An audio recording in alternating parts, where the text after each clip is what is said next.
下一个是九星，这都是奇门遁甲这个体系的一些素材，布局时候必须用的。九星指的是朋、任、冲、福、应、瑞（括弧秦、祝、辛）这么九星。这九星是转盘奇门遁甲的九星布列顺序，它也是个永远不变的顺序。那么咱们学员也要把它强行记忆，这是个不变的顺序。那么关于这九星的具体的方位在哪个地方，一会儿呢要讲。记不记好？记好了，记好了啊！记好了，我们擦掉。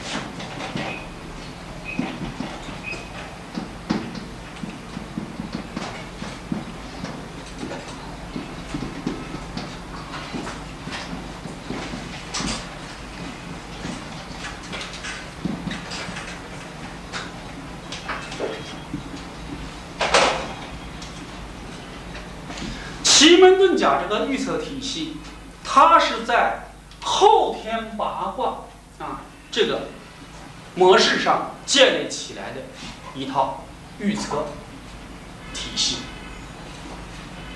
它主要用的是后天八卦。后天八卦，我相信咱们学过六爻和四路人都非常清楚，就是这个图。乾坎艮震巽离坤兑中。其中这个后天八卦的离代表南方，坎呢是北方，震是东方，兑是西方。其他的四个角我就不用写，你们自己就推出来了。这是东北，这是东南，其他的可以出来。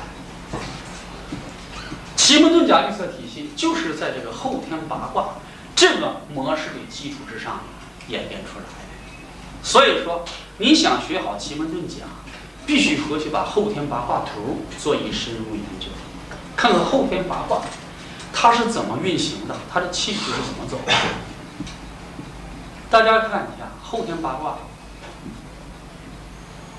它的气流是怎么走的？这个很少人是愿意研究这个医。你要想做学问必须把它根揪出来。就像我们学中医，你必须把《黄帝内经》和《伤寒论》给我透读、通读多少遍，不然的话，你就是空中盖楼。大家看一下，后天八卦，它实际和洛书九宫有着血脉的联系。洛书九宫大伙知道，带九，履乙，左三右七。24为肩，68为子，68为足，是不是啊？它是这么来的。那么这个九洛书是不是九？是不是在这个位置啊？这知道吧？不知道？不知道，今天就知道。知道。那一想，知道。这个巽是不是4啊？这个震是3，艮是8，坎是1，乾是6，兑呢是7。坤是2，中是5，也就是说，后天八卦每个宫位所对应这个数字，你必须强行记忆。这些数字就是洛书的数字，只要你研究过河图洛书，这个数字你不会陌生。如果说咱们在座的学员，你没有学过这个洛书，你今天开始这个数字你要强行记忆。回去之后再找一些这个医学基础方面的知识，你自己看。有基础知识太多了。我们奇门遁甲在占测过程中涉及到很多的数字，对吧？比如说这个人的身高是多少，这一款的数字是多少，都是根源于这些数字。你没有这些数字，你断不出数来。所以说这个数字必须强行牢记。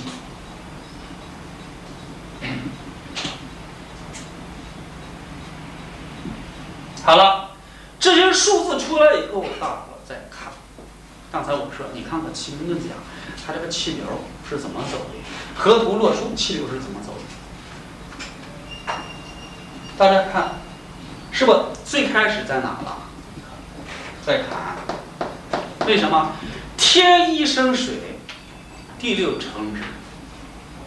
是不是这话你们都听说过了？他说的是什么？生命的起源。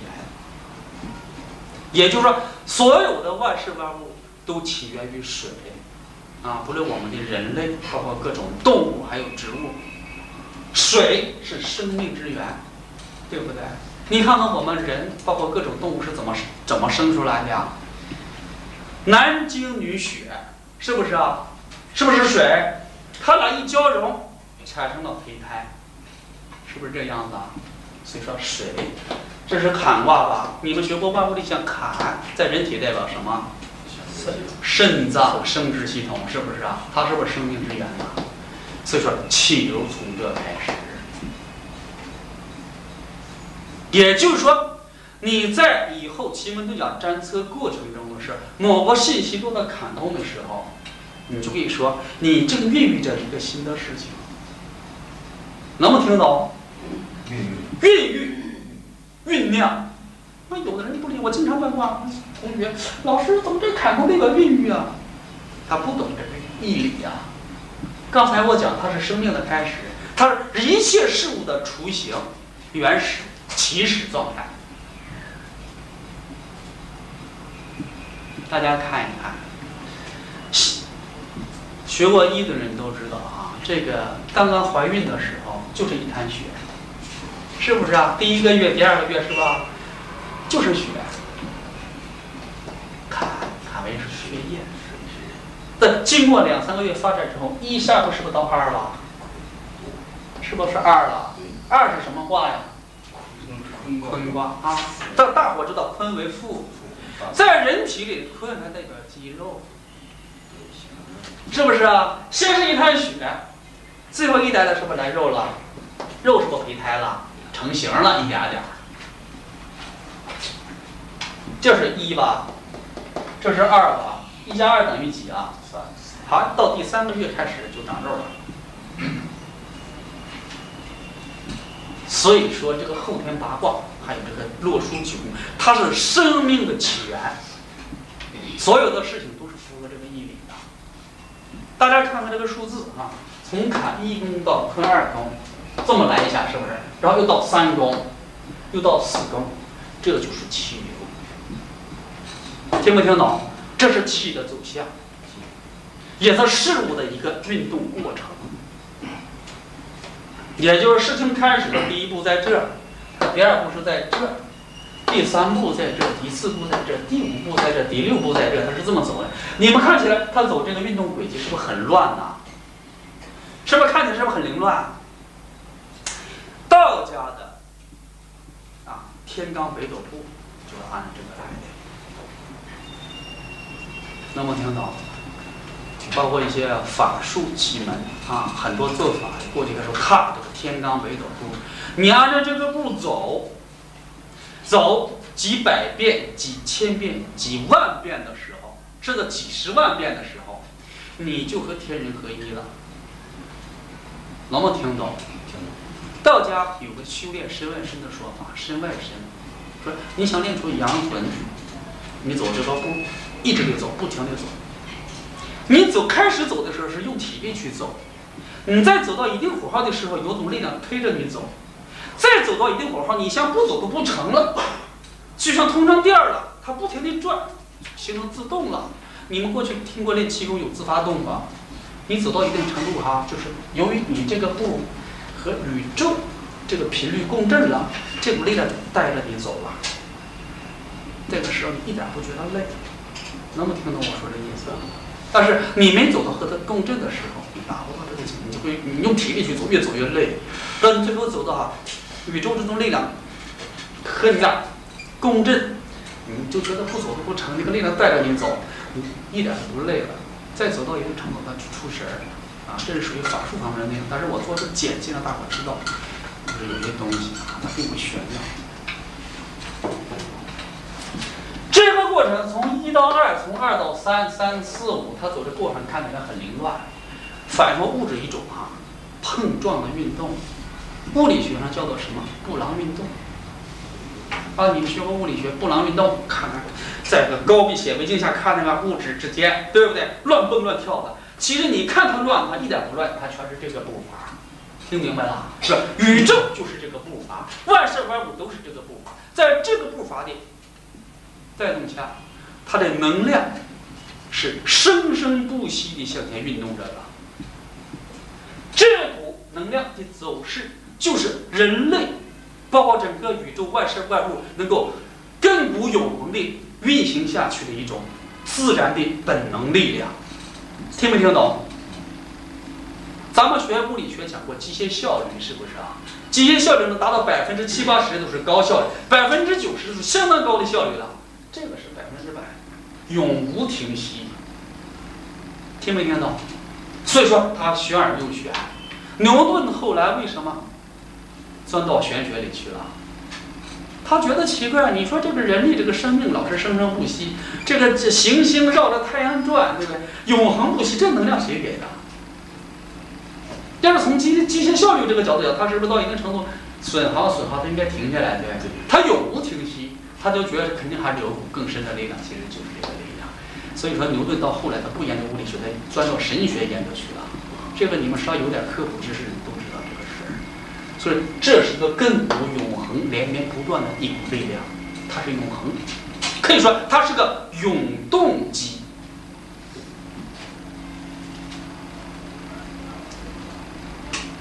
我们人类成天在修都在悟道，悟什么？就悟这个天机。当你的所作所为你的一言一行都和这个自然的这个频率共振的时候，你就掌握天机了。这叫顺天行事。你顺天行事，就能得到天。这个天并不是天地的天，就是大自然这种本源力量的支持。咱们说就是顺水行舟，事半而功倍。反过来说，你逆水行舟，人家是1了，你非要2；人家2了，你非要3。逆水行舟的时候，那你说事倍而功半。那我们学易经其实来说，就是巧夺天工。有些情况来讲，要学会巧夺天工，利用大自然赋予我们天然的这个力量，帮我们做事儿。然后呢，你就会成就伟业，成就大的事业。所以说，真正成就大事业的人并不是靠你个人的努力，你个人的努力必须符合这个技术结构的时候才成事儿，不符合技术结构表面看起来很辉煌，昙花一现就消失了。为什么很多大的企业搞了多少年，突然间一下就垮台了？还有很多人到了很高的位置，唰就下去了。为什么？这个技术结构不允许你继续存在。逆天行事的，因为我们学易经包括学奇门六人也好，都是学这个技术结构，怎么样和它吻合。顺天者昌，逆天者亡，这是真理。这个天并没有什么迷信色彩，就是规律。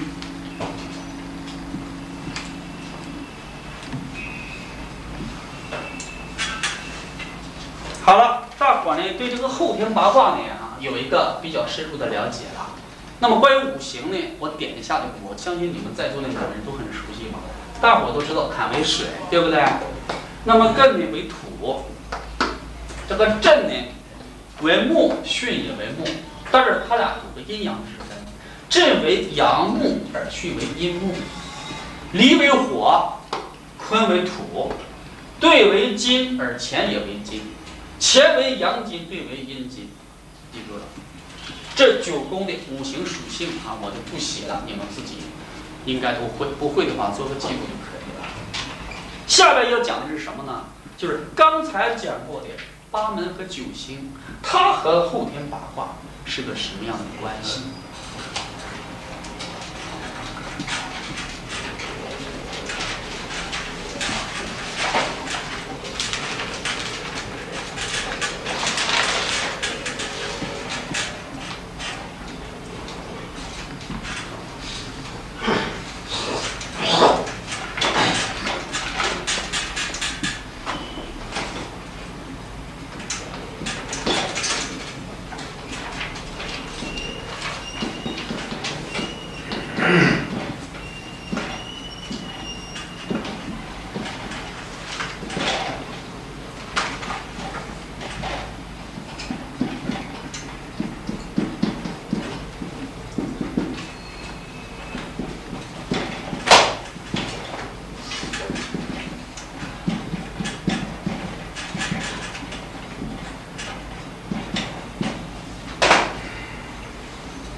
大家看一下黑板。我现在写的这个修身伤度景死经开中，这就是八门与后天八卦的对应图。八门与后天八卦的关系也行，或者对应图，什么意思呢？刚才这个修门这个位置，你们在后天八卦里看它是什么卦呀？坎，是不是坎卦？对不对？坎为水，所以说修门也为水。坎卦呢，它的所有的万物立象，修门也可以用来代表，听不听明白？也就是你这样记万物立象的时候呢，就比较轻松了。以前你学过六爻，学过四柱，你知道坎卦，坎为水，为盗贼，对不对？坎为第二，对不对？坎为勾毒，坎为险，为陷，为中南，对不对？为肾脏，为血液等等。那么修门它也同样具有这些信息。当然了，除了这些信息之外呢，修门还有在奇门遁甲这个领域内它的另一些万物立象信息。那么它俩叠加在一起呢，就形成一个比较完整的信息立项体系，对我们的判断也很好。大家看，我开始写那个顺序是不是按照这个分圈来的？修身伤度景死经开，这叫八门。全方位的写应该是修门、生门、伤门、度门、景门、死门、经门、开门，应该写上门。咱们为了简化，就写上这头一个字就可以了。大家发没发现中间没有门呢？曾经啊，在前几年我出去参加这个各种学术会议的时候，有一些这个大学的教授嘛，他研究奇门，说白了就是学院派那一类的。他搞那个飞盘奇门的时候，还整出个中门来，是吧？为什么？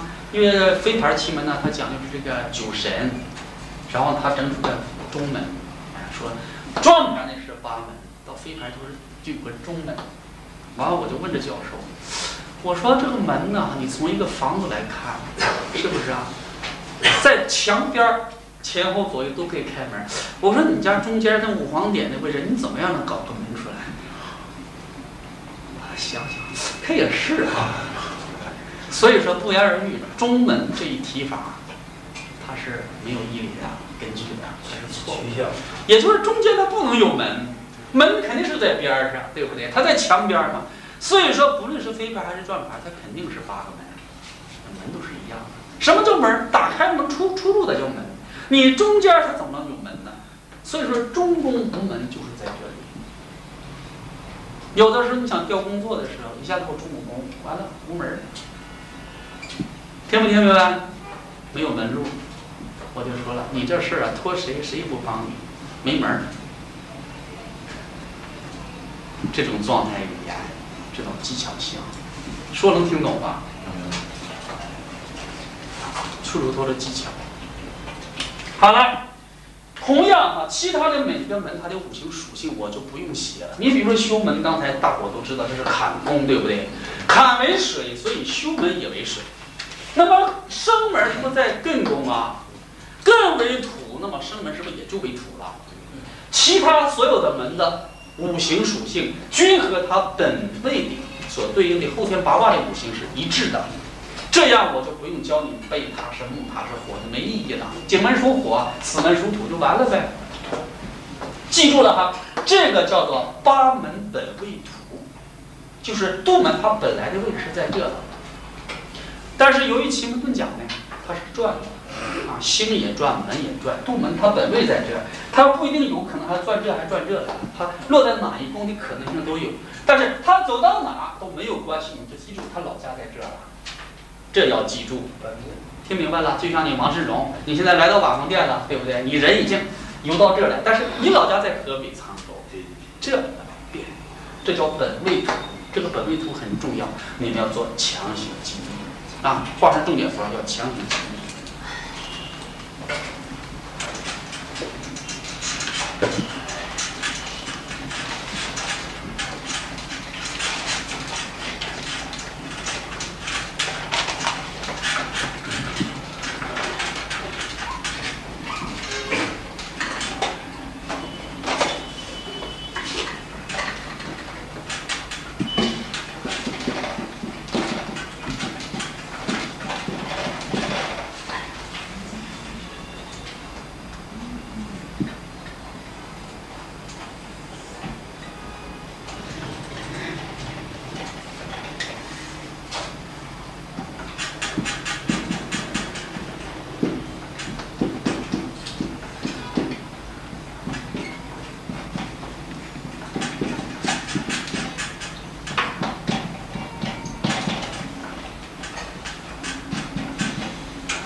是八门的本位图，那么这个图再讲一下九星的本位图。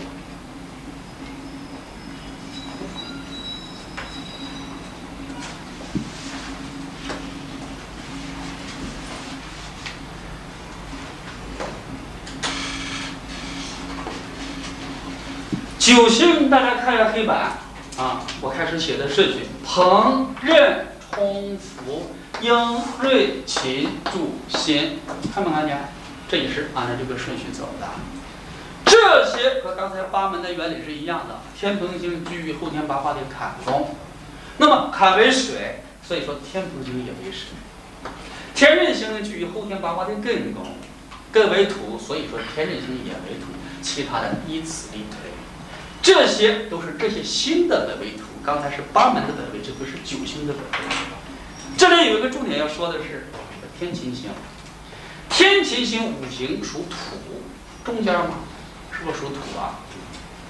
但是中午宫属土，这是不是坤宫啊？坤也属土，所以说它通常记在合二宫。这他本身老家在这儿，但是他经常住这儿。经常住这儿，这个是传统奇门中的一般都是这么规则。其实天琴星还有个家，看没看见？大家知道，凡是同气，它都要相求。中午宫属土，那么艮八宫是不是也属土啊？它俩是不是也同气啊？所以说，天琴星有的时候也记在这个艮八宫。最开始的时候呢，就是99年之前吧，我在张老师那学习，为了教学方便，张老师呢说，不论是阴遁和阳遁，一律就是中午宫是忌坤二宫，一律忌坤二宫。当然，传统的奇门中也有这么规定的。但是还有另一种方法，就是阳遁的时候呢，中午宫忌艮八宫，而阴遁的时候，中午宫忌坤二宫。这个方法应该还是相对比较符合历法的一种方法。而我们的奇门遁甲呢，就是这种方法，就记住在阳遁的时候中午宫一律忌艮八宫；在阴遁的时候，中午宫一律忌坤二宫，这是正法。这不是我个人创造的，自古就有。你查查很多经典的奇门著作都有，这是个正法。后来张志芬老师在办高级班的时候，他也是这么用的。最开始他是一律忌坤二宫，我也给他提过，我说这个方法不规范。后来张老师又改说了，阳遁艮八，阴遁坤二，咱们也把这个方法做。